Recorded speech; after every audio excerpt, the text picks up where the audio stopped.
Moisturiser इस्तेमाल नहीं करते, वो और ज़्यादा ऑयल प्रोड्यूस कर देता है और सीबम प्रोड्यूस कर देता है, जिसकी वजह से और ज़्यादा एक्ने हो जाता है। एक्ने का भी ताल्लुक एज से है ना?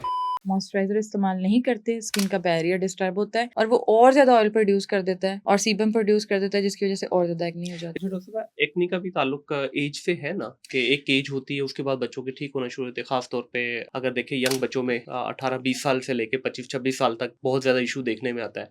फिर शादियाँ वगैरह होती हैं उसके बाद वो भी काफ़ी हद है। तक अब क्लियर हो जाता है। उसमें मैं ये चीज़ ऐड करूँगी कि आप ये देखें कि जब हमारे वालिदैन इस एज में थे, क्या हुँ। उनको ये इश्यूज़ थे? उस वक़्त डाइट्स भी तो ये नहीं थी ना? डाइट्स भी ये ठीक है, नहीं थी, स्ट्रेस भी नहीं था। आज हम जो ये पुठी-सीधी हाँ। चीज़ें बगैर तो मैं देखे सबसे खा रहे पहले हैं। प्रोसेस मैं बंद ही मैं क्या मेरी हाँ। मेरी सारी बातों का मकसद एक होता है कि please have a healthy lifestyle. हुँ, अगर आप मुझे आके ये कहेंगे कि सारा कुछ मैं कर दूं, इट्स नॉट पॉसिबल। हुँ, ठीक है, इट विल टेक टाइम और आपको उसके साथ आपका लिक्विड इनटेक, आपका स्ट्रेस लेवल, आपका स्लीप पैटर्न, आपकी हेल्दी डाइट, ये सारा कुछ पूरा करना पड़ेगा। ठीक है। देन आपको डिजायर रिजल्ट्स मिल जाएंगे।